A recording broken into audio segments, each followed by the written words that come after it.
전 세계 수백만 부가 팔린 책, 1700년 동안 숨겨진 절대 기도의 비밀. 오늘 저는 이 책이 틀렸다고 말하지 않겠습니다. 오히려 이렇게 말하려 합니다.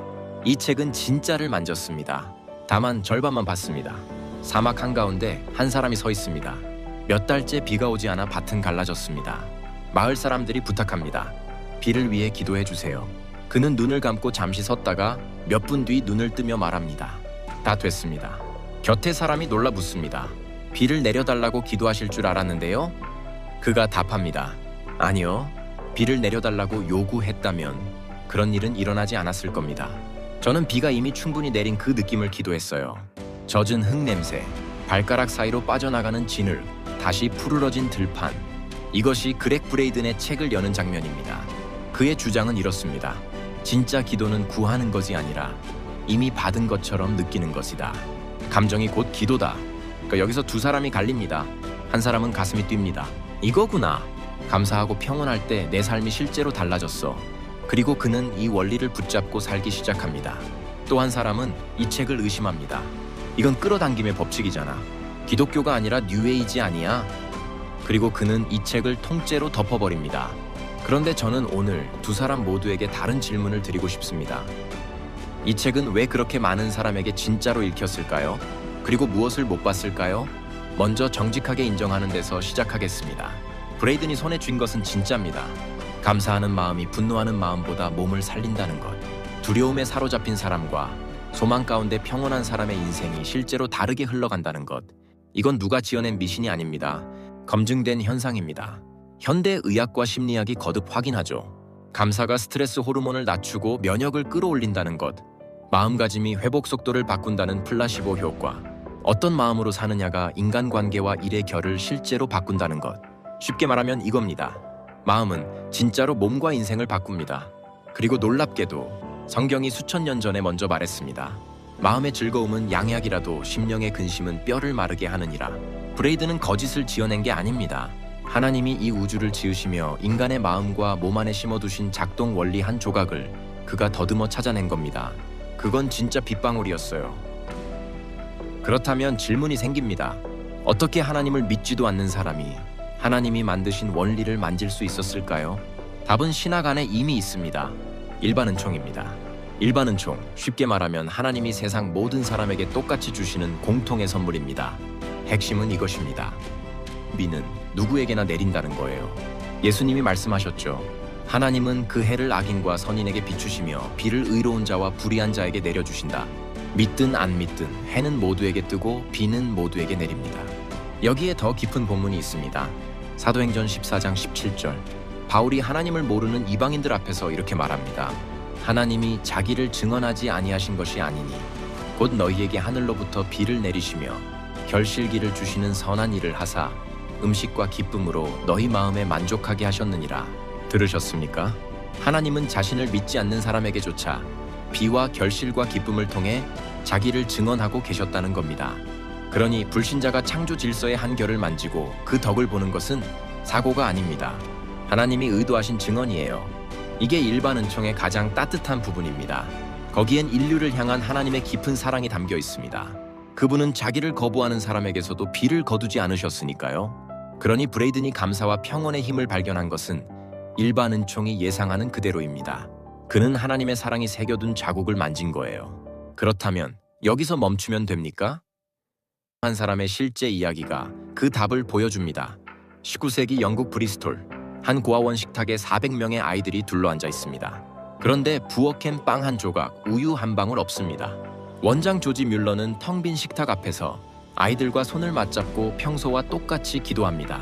사랑하는 아버지, 오늘 우리에게 주실 양식을 감사합니다. 식탁엔 아무것도 없는데 말입니다. 기도가 끝나자 문 두드리는 소리. 한 제빵사였습니다. 목사님, 어젯밤 왠지 이 아이들에게 빵을 구워줘야 할 것 같아서 새벽부터 구워왔습니다. 아이들이 먹기 시작하자 또 문 두드리는 소리. 우유 장수입니다. 고아원 앞에서 수레가 고장나 우유가 상하게 생겼어요. 드리고 싶습니다. 이 사람 조지 뮬러는 평생 5만 번이 넘는 기도 응답을 일기에 기록했습니다. 그리고 평생 단 한 번도 사람에게 돈을 요구하지 않았습니다. 오직 한 분께만 구했죠. 표면만 보면 브레이든의 책과 똑같아 보입니다. 아무것도 없는데 이미 받은 것처럼 감사했고 그대로 됐으니까요. 그런데 뮬러에게는 브레이든의 책에는 없는 것이 하나 더 있었습니다. 그는 빵을 머릿속에 시각화하지 않았습니다. 그는 빵을 주실 분을 바라봤습니다. 그의 감사는 우유를 향한 게 아니라 우유를 보내실 아버지를 향한 신뢰였어요.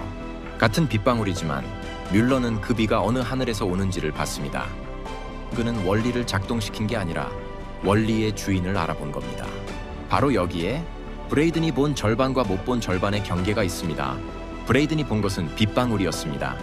그런데 그가 보지 못한 것은 그 비를 보내신 분의 얼굴이었습니다. 그의 책에서 그 자리에 무엇이 들어가 있느냐 하면 비인격적인 에너지장입니다. 쉽게 말하면 감정을 비추는 거대한 거울이죠. 그런데 거울은 당신을 사랑하지 않습니다.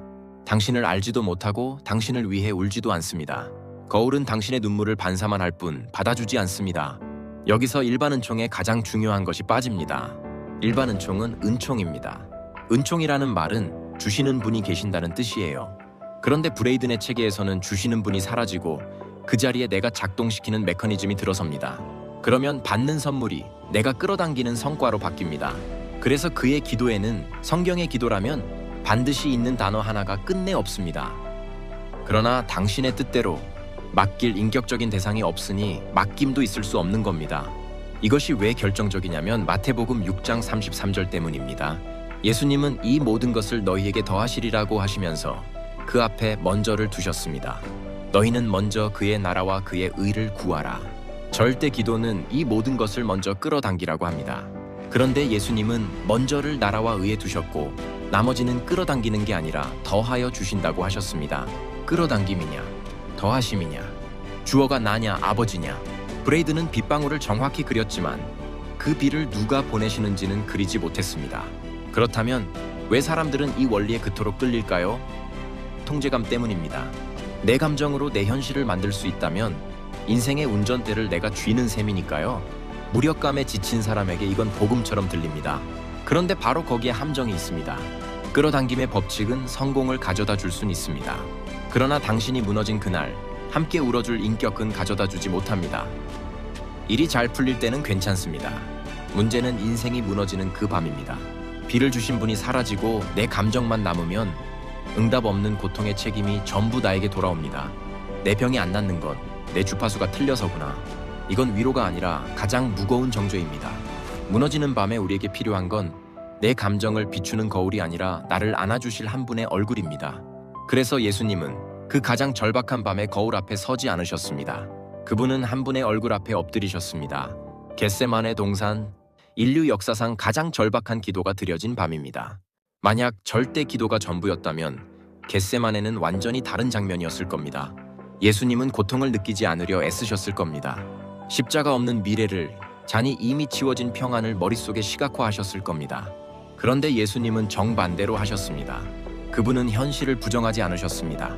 오히려 가장 깊이 직면하셨습니다. 땀이 핏방울같이 땅에 떨어지도록 그 잔의 무게를 바닥까지 정직하게 느끼셨습니다. 그리고 이렇게 기도하셨습니다. 내 아버지여 만일 할만하시거든 이 잔을 내게서 지나가게 하옵소서. 그러나 나의 원대로 마시옵고 아버지의 원대로 하옵소서. 그러나 아버지의 원대로, 브레이든의 책에는 끝내 없던 그 단어, 거울에게는 할 수 없는 그 말, 오직 사랑하는 한 분의 얼굴을 마주한 사람만이 할 수 있는 말입니다. 결국 차이는 한 가지입니다. 우주는 당신을 사랑하지 않습니다. 그러나 아버지는 당신을 사랑하십니다. 이제 처음의 질문으로 돌아갑니다. 브레이든은 무엇을 보았고 무엇을 못 봤을까요? 그는 비를 보았습니다. 진짜 비였어요. 그러나 그 비가 어느 얼굴에서 흘러나오는지는 보지 못했습니다. 겟세마네가, 그리고 십자가가 그 얼굴을 보여줍니다. 그 비는 인류를 향한 아버지의 사랑이 흘러내린 비였습니다. 그리고 그 아버지는 우리의 가장 깊은 기도의 고난을 제거하는 방식이 아니라 고난 속으로 직접 걸어 들어오시는 방식으로 응답하셨습니다. 그것이 십자가입니다. 그리고 십자가 위에서 마지막 한마디, 다 이루었다. 브레이든이 만진 그 원리 뒤에는 메커니즘이 아니라 한 인격이 계셨습니다. 일반 은총의 비 누구에게나 내리는 그 비를 보내신 그 손에 특별 은총의 못자국이 있었던 겁니다. 특별 은총, 그러니까 그분을 믿는 자에게 특별히 부어주시는 구원의 은혜죠. 그래서 오늘 두 사람에게 말씀드립니다. 고난 가운데 계신 분, 당신의 기도가 응답되지 않은 건 당신이 충분히 느끼지 못해서가 아닙니다. 주파수가 틀려서도 아닙니다. 겟세마네의 예수님조차 그 잔을 그대로 받지 않으셨습니다. 그러나 아버지는 단 한순간도 그분을 떠나지 않으셨고 당신도 떠나지 않으십니다. 당신의 눈물은 거울에 부딪혀 사라지지 않습니다. 인격적인 아버지의 가슴에 닿습니다. 풍요 가운데 계신 분, 지금의 평안과 감사가 당신 삶을 살리고 있다면 그건 진짜입니다. 다만 그것이 당신이 끌어당긴 성과가 아니라 의인과 악인 모두에게 비를 내리시는 아버지의 선물임을 기억하세요. 끌어당긴 전리품이 아니라 거저 받은 선물, 감사가 마땅합니다. 그러니 오늘 밤 딱 한 문장만 기도해 보십시오. 거울 앞 자기 선포가 아니라 그 비를 보내신 얼굴을 향한 정직한 한 문장. 지금 당신을 짓누르는 진짜 고통의 이름을 먼저 부르세요. 그리고 그 끝에 예수님이 가르치신 그 한마디를 붙이세요. 아버지 뜻대로 하옵소서. 그것이 절반이 아닌 온전한 기도의 비밀입니다. 브레이드는 진짜 빗방울을 만졌습니다. 그러나 그 비를 보내신 얼굴, 그 비를 위해 자기 아들을 십자가에 내어주신 그 얼굴은 예수 그리스도 안에서만 보입니다.